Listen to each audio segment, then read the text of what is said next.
Esse fenômeno começou na Inglaterra, né? No Reino Unido ali, na década de 60. Os primeiros que surgiram, eles não foram fotografados, né?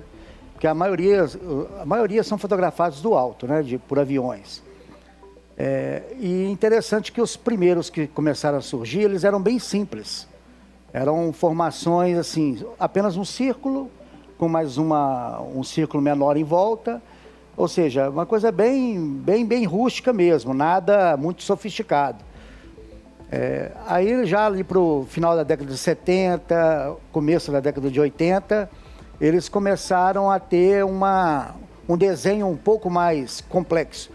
Nós chamamos de círculos ingleses, mas nem sempre são círculos, né? São formações, que aqui no Brasil recebeu o nome de agroglifos, né? Ou seja, glifos, né? Símbolos feitos em plantações.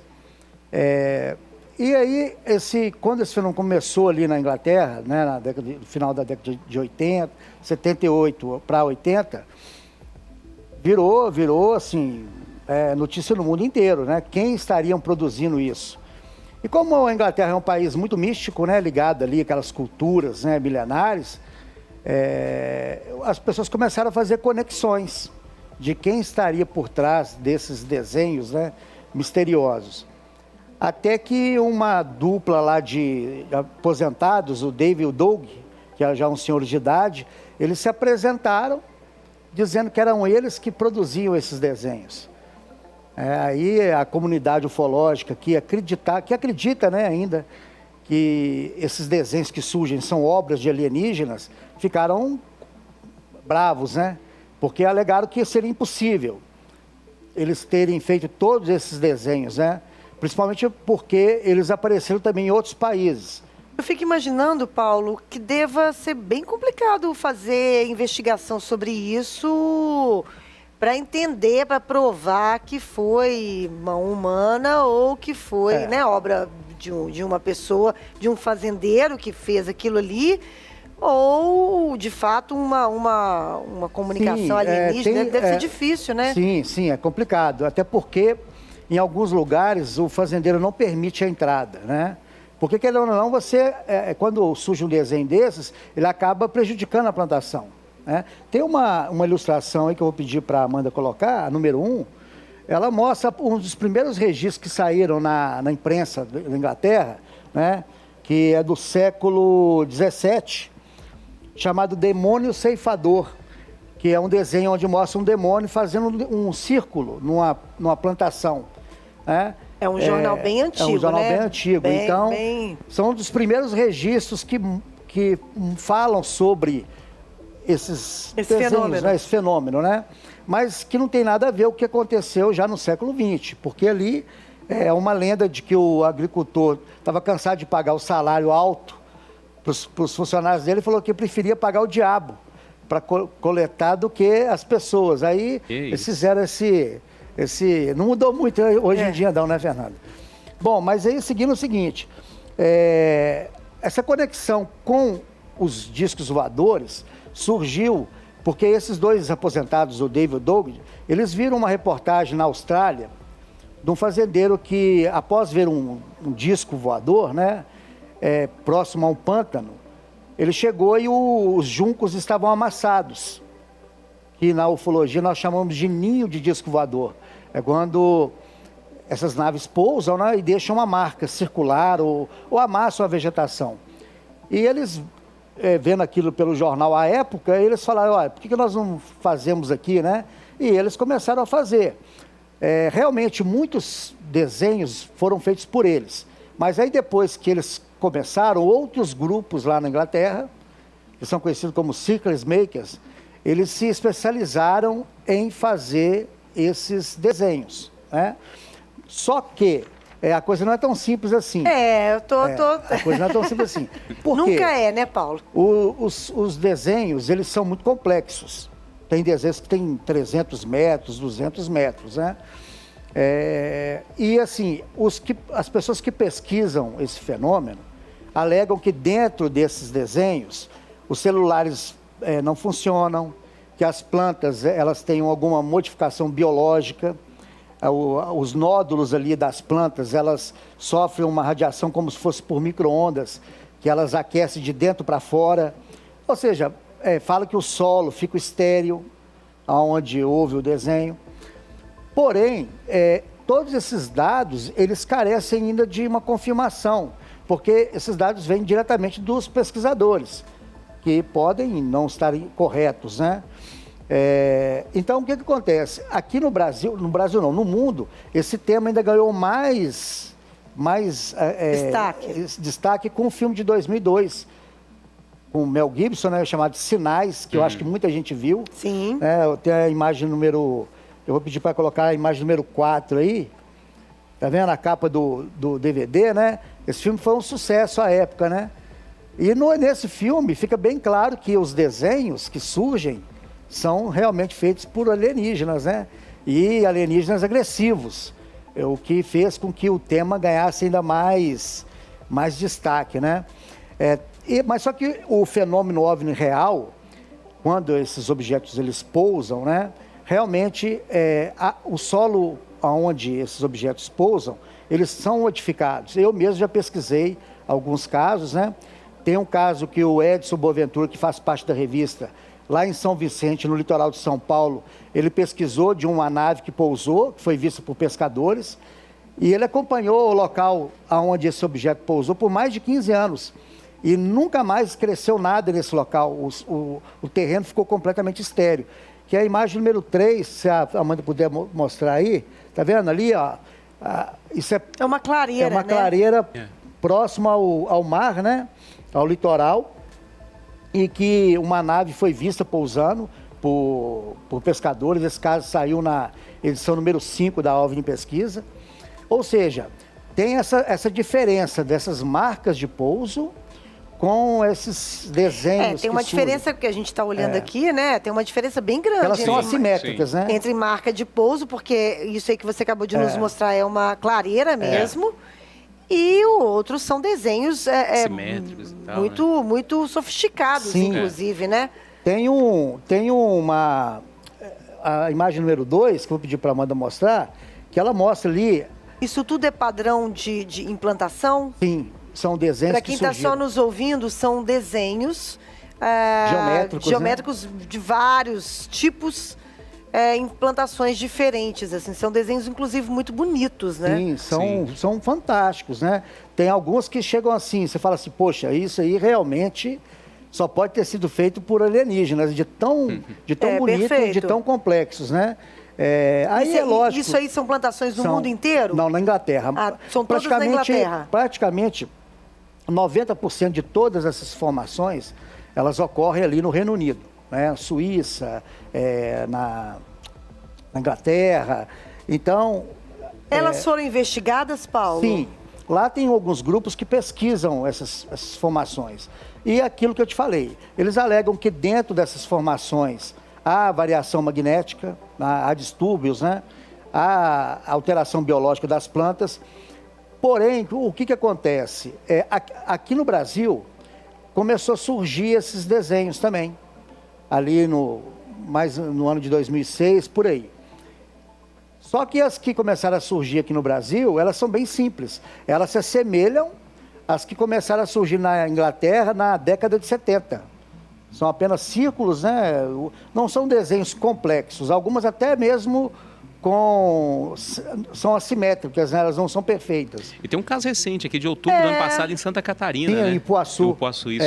Exatamente. Inclusive, até a nossa revista, ela ofereceu até uma premiação de R$ 1.500, até saiu lá nos jornais lá de Santa Catarina, para quem nos fornecesse evidências, né, de que aquilo foi feito por seres humanos, porque nós recebemos ligações de pessoas que não quiseram se identificar, dizendo que aquilo era um trote dos alunos da universidade, que eles fizeram aquilo. E como eles invadem, né, propriedade particular e fazem aquilo, ninguém aparece para falar, olha, fomos nós que fizemos, né?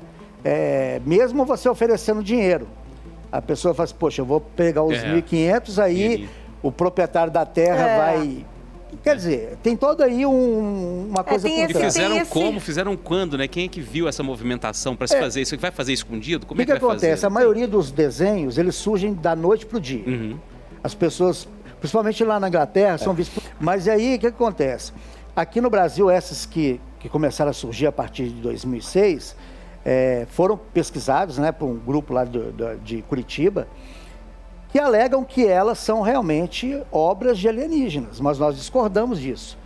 Por quê? Porque, primeiro, que as que aparecem aqui, eles começaram a alegar que elas não têm mais essa alteração magnética, ou seja, ela não altera os instrumentos, né, de análise, elas também não apresentavam alterações biológicas, eram simplesmente os desenhos, né? O que pesa em relação a esses desenhos serem obras de alienígenas, na minha opinião, é que se lá na década de 70 já tivesse surgido desenhos com aquele grau de complexidade que você viu ali em algumas, né? As pessoas que estão só nos ouvindo, depois, acho que todo mundo já viu, né? Esses desenhos em plantações, em desenhos, em filmes. Qual que é a lógica? São mandalas, né? Muitas são mandalas, assim, são né? Desenhos de mandalas. Aí aparecem matemáticos dizendo que, olha, esse desenho aí representa o π elevado até a 10ª casa, a outra é a nossa localização na galáxia, só que isso tudo é chute, né? Tem quem defenda que esses desenhos são mensagens dos alienígenas para os seres humanos. Porém, que a gente ainda não entendeu. Porém, passado todo esse tempo, né, praticamente mais de 50 anos, até hoje nada foi traduzido. Você tem que imaginar assim, se uma civilização chega num planeta e ela quer deixar uma mensagem, que essa mensagem seja inteligível para quem está naquele planeta. O que eu costumo dizer é o seguinte, por exemplo, se a NASA... Vamos fazer aqui um teste de imaginação. A NASA encontra um planeta no qual tem uma vida primitiva, mas que já detém uma tecnologia. Vamos supor que nós já estamos aí 100 anos de avanço tecnológico, 2.000 anos de avanço tecnológico. Nós encontramos um planeta que tem lá vida, mas eles não têm um grau de tecnologia como o nosso. O que a NASA ia fazer? Nós vamos entrar em contato com esse povo. Eles vão procurar uma plantação para fazer um desenho? Não. Eles vão procurar pedras para fazer uma pirâmide, para falar, olha, nós estivemos aqui, ou eles vão tentar Seja mais estudar, claro, né? A NASA vai tentar estudar esse planeta, saber se eles utilizam, né, o que eles utilizam como forma de comunicação, ondas de rádio, sistema binário, matemática, ou seja, há várias formas universais de se comunicar com outras espécies. Então, por isso que essa teoria de que esses desenhos eles sejam partes de um alfabeto alienígena, ele não se sustenta por isso. Não há lógica, né? Porque tudo tem que ter um objetivo. Essas formações que surgiram aqui no Brasil, eu vou pedir a Amanda para colocar aí as imagens 5, 6 e 7, você vai notar que elas são muito menos complexas do que as que surgem lá na Inglaterra. Né? São formações mais fáceis de serem reproduzidas, né? Não são muito grandes, com 50 metros no máximo, né? E uma peculiaridade é que sempre surgem próximo, tá vendo? Essa, inclusive, ela não é simétrica, ela tem alguns erros, né? Elas sempre estão dentro dessas valetas onde os tratores passam, né? Ou próximos de estradas. Talvez para facilitar ali a fuga, o acesso, né? Raramente se encontram esses desenhos lá no meio da plantação, assim, mais afastado, né? Geralmente é próximo de onde tem árvores, próximo de estradas, ou seja, facilitando. Mas mesmo assim, né? É impressionante os desenhos, né? São impressionantes, são bonitos até. Sim, são interessantes. Mas, como disse, são possíveis de serem replicados. Por que são possíveis de ser replicados? Lá na Inglaterra, esses grupos, eles fazem trabalhos publicitários para Nike, para Nvidia, essas grandes empresas, né? Lá tem Monsanto, que produz sementes. Elas pagam esses profissionais, eles vão lá e fazem desenhos, né, gigantescos. E eles fotografam a capa do Led Zeppelin, aquela capa icônica do Led Zeppelin, é um desenho em plantação. Tem a sombra do Zeppelin, né? Em cima da plantação. Acho que é uma das imagens mais famosas de ciclos de desenho de plantação, são essas, né? Então, o que acontece? Eu vou pedir para a Amanda mostrar a formação 8, a imagem 8. Essa imagem... Olha que bonita. Ela foi feita por um grupo lá na Inglaterra chamado XLD Sing. É um grupo formado por 60 pessoas que eles fazem esses desenhos. E eles fazem e deixam lá, para ver qual que vai ser a reação das pessoas, né? E o interessante é que quando eles fizeram esse desenho, vários pesquisadores do fenômeno foram lá, fizeram as análises e atestaram que era de origem alienígena. Para quem está só nos ouvindo, é um desenho espiral, né? bem elaborado, assim, são várias, parecendo... Parece um crustáceo, né? Tá parecendo um crustáceo, um colar de pérolas, também. 2 colares de pérolas se encontrando, assim, mais ou menos isso. E aí, para fechar, que é o maior desenho feito até hoje em plantação, ele chegou com 530 metros de comprimento, 25 hectares que ele ocupou na plantação, até hoje é o maior, que é a imagem número 9, eu pedi para... que é o homem borboleta. É um homem borboleta mesmo, eles uma fizeram, borboleta gigantesca. Aí foi uma analogia ao homem vitruviano do Da Vinci, né? A metamorfose humana, ou seja, fizeram ali algumas coisas. Quando essa formação surgiu, aí é lógico, né? Os místicos, aquelas pessoas que acreditam que os alienígenas são salvadores, fizeram um escarcéu, né? Aí sempre aparece... Isso foi onde, Paulo? Foi na Holanda. Na Holanda? Toda vez que surgem esses desenhos, as pessoas aparecem querendo decifrar, explicando, né? Mas o que acontece? Tudo isso foi filmado. Foram 60 pessoas durante um período de 4 horas à noite. A TV holandesa filmou tudo, eles gravaram, né, para mostrar. Eles gastaram apenas 4 ou 5 horas para fazer esse desenho de 530 metros de comprimento. Uau! Tem tudo na internet, no canal de João Marcelo, que é um canal que tem milhares de vídeos de documentários. Lá vocês vão conseguir ver o documentário que mostra como é que eles fizeram isso. É fantástico. Ou seja, provando definitivamente que tudo que a gente vê aí, que aparece, por mais complexo que seja, é possível ser feito por seres humanos. Né? Se fosse, por exemplo, uma gravação feita num substrato, como se fosse pedra, vamos supor, um lajeado de pedra, da noite para os dias surgisse ali uma mandala altamente sofisticada, em baixo relevo, aí sim, falou, opa, coisa está diferente, porque... Você amassar uma plantação é uma coisa, você fazer uma gravação em baixo relevo, num substrato, né, mais resistente, é diferente. Então, Paulo, e esses fazendeiros, a grande maioria não se manifesta? No começo, quando começaram a surgir na Inglaterra, os fazendeiros ficaram bravos, né? Porque as pessoas iam lá para poder fotografar e acabava por estragar mais ainda a plantação, né? Só que aí depois a coisa começou a tomar outro rumo. Eles começaram a cobrar a entrada. E alguns grupos começaram a fazer... para você ter ideia, tem pessoas que fazem pacotes de viagem, porque esses desenhos na Inglaterra, eles surgem no verão. Tem empresas que vendem pacotes para ir para a Inglaterra ver os desenhos. Aí vai lá grupos, aí eles vão visitando fazenda por fazenda, tudo paga o fazendeiro. Mas para além de ser verdade ou não, os desenhos são muito bonitos. Sim, não, é uma obra de arte.